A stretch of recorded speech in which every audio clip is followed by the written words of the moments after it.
नीरा जैन ने लिखा है, प्रणाम अनंत श्री चरण स्पर्श। आपने कहा कि प्रत्येक व्यक्ति में अस्तित्व को देखो तो अभेद दृष्टि पैदा हो जाएगी।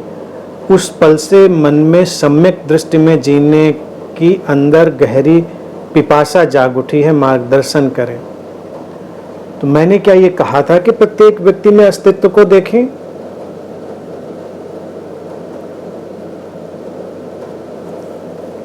प्रत्येक व्यक्ति में अस्तित्व को देखने की जरूरत क्या है? अस्तित्व तो हर तरफ फैला हुआ है। All is there is one consciousness. वो एक ही चेतना है जो सब तरफ फैली हुई है। सम्यक दर्शन एक समझ है। सम्यक दर्शन किसी प्रयास का विषय नहीं है, वो किसी प्रयास से नहीं आएगा, समझ है। उसके लिए तैयार होना है।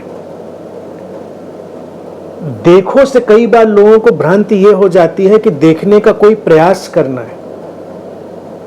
देखने का कोई प्रयास नहीं करना है। प्रत्येक व्यक्ति में अस्तित्व देखेंगे क्या? अस्तित्व को हम जानते भी क्या है? शब्दों में हम घुमाने फिराने में रुचि तो रखते नहीं। अगर हम ये कहें कि प्रत्येक व्यक्ति में परमात्मा देखो और हम ये कहें कि प्रत्येक व्यक्ति में अस्तित्व देखो तो एक ही बात है। बहुत सारे कल्ट, बहुत सारे पंथ ये बात कहते हैं कि प्रत्येक व्यक्ति में परमात्मा देखो। तो क्या देखो परमात्मा? तो क्या देखेंगे परमात्मा? कुछ तो नहीं दिखेगा। वही दो हाथ, दो पैर, वही आंखें, वही जीवन, वही सब दिखेगा। कई लोगों को लग जाता है कि नहीं, दूसरे व्यक्ति को हमें परमात्मा जैसा देखना है, तो वो नाम भी रख लेते हैं, और भगवान और प्रभु जी और परमात्मा, नाम भी सब वैसे ही कर लेते हैं। लेकिन अगर हम किसी को प्रभु जी बुलाएं, किसी को भगवान बुलाएं, तो भगवान तो नहीं हो गया हमारे लिए, या हो गया? इसी तरह से हम पलट के किसी को परमात्मा बुलाएं, आत्मा बुलाएं, अस्तित्व बुलाएं, तो भी तो वो वैसा नहीं हो गया। हमको ये देखना है कि प्रत्येक व्यक्ति में अपनी एक अस्तित्वगत भिन्नता है, एक एग्जिस्टेंशियल डिफरेंस है, जो शरीर मन में एक भिन्नता की तरह आना ही होता है। वो आवश्यक है। अगर वो नहीं आएगा तो इस विराट अस्तित्व की जो लीला है वो कैसे चलेगी? और ये समझ कि ये भिन्नता आई तो उस एक स्रोत से ही है, और इस समझ के प्रति संवेदनशीलता। जितनी संवेदनशीलता बढ़ती जाएगी उतना ही हमारा व्यवहार स्वतः स्फूर्त होने लगेगा। जब हम इस अस्तित्वगत प्रवाह को देखते हैं, एग्जिस्टेंशियल फ्लो को देखते हैं, तो सबसे पहली पहचान ये होती है कि हमारा व्यवहार स्वतः स्फूर्त होता है। किसी को देखकर हमें याद नहीं करना पड़ता है कि ये परमात्मा आ रहा है, अस्तित्व आ रहा है, या कोई शैतान आ रहा है, या हमको कोई एफर्ट नहीं डालना पड़ता कि थोड़ा हाथ मुंह धुल के गौर से देखें कि ये परमात्मा ही लग रहा है या कुछ और है। फिर अड़चन आ जाएगी कई लोगों को कि इनमें तो परमात्मा दिख रहा है लेकिन इसमें तो नहीं दिख रहा है। मुश्किलें तो बड़ी सारी हैं ना। तो सवाल है, हमें क्यों कर देखना है? हमको देखने की जरूरत कहां पर है? अर्थात हमें कोई भी जरूरत नहीं है देखने की। पहले तो हमको समझें, हमको समझना है कि एक स्रोत का विस्तार है। इसको इंटेलेक्चुअली ही समझें, पहले इसको बौद्धिक रूप से भी समझें तो भी बहुत अच्छा परिणाम आएगा। फिर बौद्धिक समझ को धीरे धीरे परिपूर्ण होने दें। From intellectual understanding to total understanding, ये यात्रा है। और फिर हम एक स्वतः स्फूर्त व्यवहार करते हैं। स्वतः स्फूर्त व्यवहार क्या होता है? वो एक ऑर्गेनिक फ्लो होता है बिहेवियर का।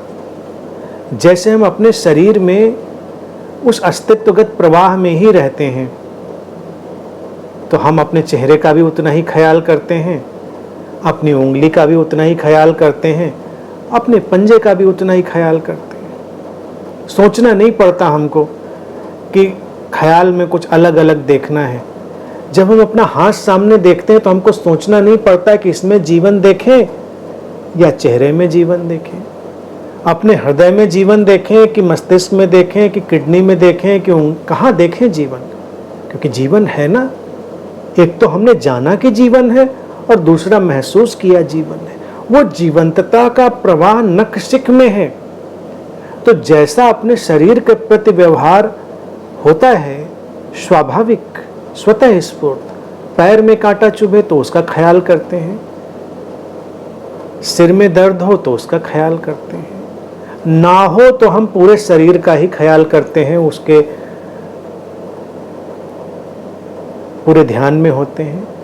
ऐसे ही जब ये जीवंतता का बोध हमको हो जाता है तो हम एक ऑर्गेनिक यूनिटी की तरह देखते हैं।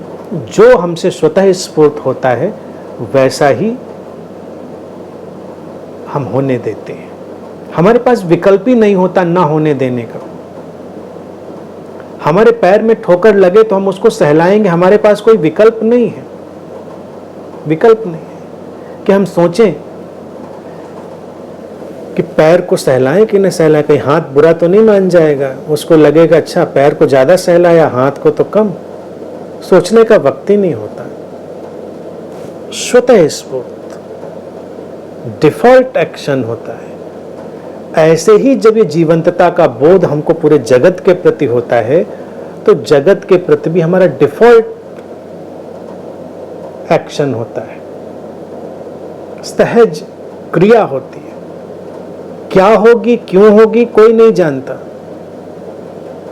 सम्यकत्व इस बोध में और इस जीवंतता की प्रगाढ़ता में जीने का नाम है। सम्यकत्व का मतलब यह नहीं है कि सब बराबर बराबर साध लिया।